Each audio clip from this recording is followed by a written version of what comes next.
while my dad was boxing, he in his national service he got a couple of Leica cameras, which were the best with Carl Zeiss lenses. They were the Nikons of the day. Well, they still are the most expensive camera, Leica. Anyway, he got 2 Leicas. He came back to England. He'd sold one, and with the other one, he was taking photos of parties and events and everything. Anyway, as his boxing career came to an end, he was offered a job on Trafalgar Square because they had photographers there taking photographs of tourists with the pigeons. Because, of course, in those days, nobody had a camera. So they were called smudgers. They used to work on the square and take their name and address, and I'll sell them, 10 by 8 and big ones, and we'll post them on to you. Anyway, the 4 corners of the square were each run by a different gang. And there used to be terrible fights, of course. He's walked into my square, he's on my quarter. And my father didn't realise that the reason why he was offered £25 a week, which in 1950 was very big money, and they used to earn a lot of money on the square. Of course, he was a bit of muscle, not just taking the photographs, but for a bit of muscle. Anyway, my father wasn't a ruffian at all, really. He didn't like anything like that. But eventually the police closed them down and made them all apply for a licence. Anyway, of course, none of the people that worked the square got the licence. It was some ex-RAF boys. So my dad was out on, jobless. And he had an idea. He was in a cafe one day, it was on Park Lane, called Wolf's. And he was having a coffee and he got talking to a guy, and he was an American. He said, "This bloody town, I'm trying to get out of England. I need a special size photo. American passport's got to have a very special size photo. There's nowhere that does them." So my father thought, well, I could do that. And my father had found a way of doing it in 10 minutes, which this was in 1953, before Polaroid or anything. And my dad found a way, which was basically working like a slave, of doing a photo in 10 minutes. In the developer, vroom, vroom, in the fix, boom, boom, print them, print them, develop them again, fix them, wash them, in the dryer, cut them, and ready in 10 minutes. And that's what he started. In 1953, opened a little studio at 309 Oxford Street.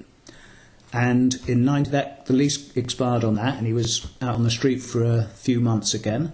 But he found a Thoria at 449 Oxford Street, which is opposite Selfridges, that rented him a little room, and we've been there ever since. And I've worked in the business since 1973, when I was 16, and it's the family business, and we've been there since 1953, and that was all kind of as a result, or you can trace it all from the boxing right up to now, and I still run the business. We're still opposite Selfridges. I still do American photos, ready in a minute these days with digital. And it's amazing, really. My father photographed everyone from Errol Flynn, Muhammad Ali, the Beatles. I mean, everyone we photographed. Madonna, Angelina Jolie, all the Hollywood stars of the 50s, 60s, well, in the last 58 years. And that all came, I suppose, you could trace it all back to the boxing. My father's name was Dave Sharkey. He was born in 1927. He was born in White's Row, which is just off Commercial Street. Then it was the poorest of the poor. Now I believe it's all art galleries, and it's a very upmarket place to live. And then that's where he was born. He grew up in what was known as the Buildings, Arnold Circus. He grew up in Virginia Street, Sunley House, and it was a very Jewish area. Few Irish as well. I do meet a few people that knew him from the old days, like little Nobby Clark, who's at Lever, who lived in one of the buildings the other side of the Arnold Circus, the other side of the bandstand. And that's where he grew up. His father died when he was 10.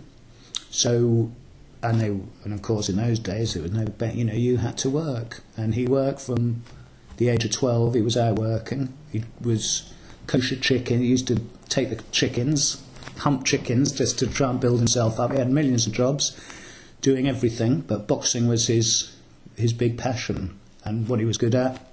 And I think, he had a lot of fire, a lot of determination, a lot of anger in him to get out, and didn't like being poor at all.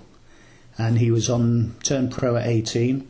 As you can see, as I just said to you earlier, some weeks, 4 fights in 14 days, 4 fights in 12 days professionally.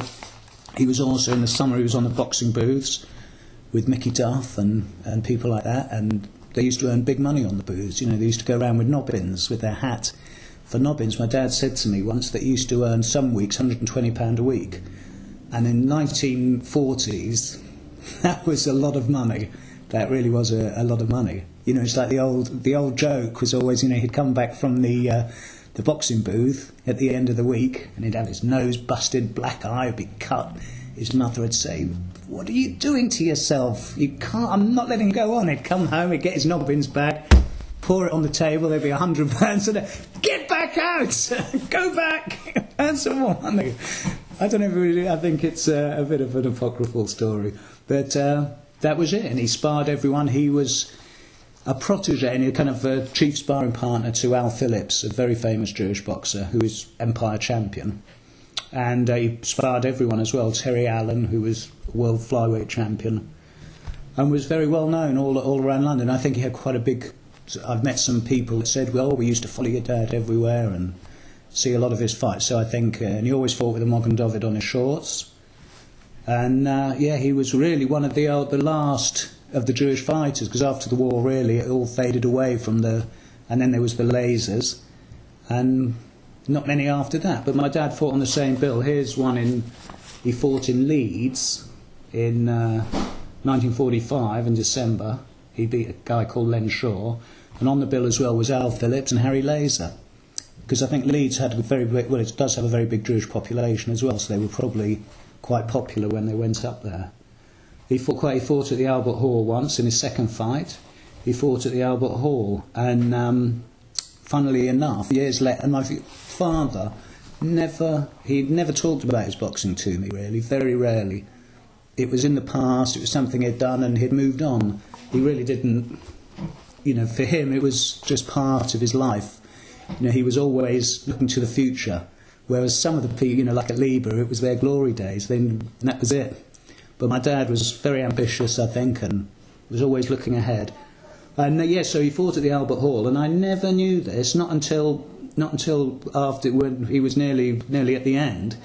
He fought at the Albert Hall, and in the 1970s, him and my mother were very big Frank Sinatra fans, as everyone was, and they bought 2 debenture seats at the Albert Hall, which we still have, so that they could go and see Frank Sinatra every night. And they bought 2 seats there. So I think, and when you walk into the Albert Hall, there's a list of all the debenture seat holders, and there's my dad's name. And I always say, I think he must be the only person to have fought there and to have his name on there with the debenture seat holders.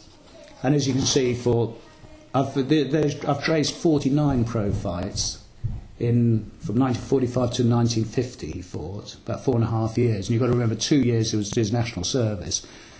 So he was pretty busy fighting, I think, whenever he could, because it was the only way of earning some money.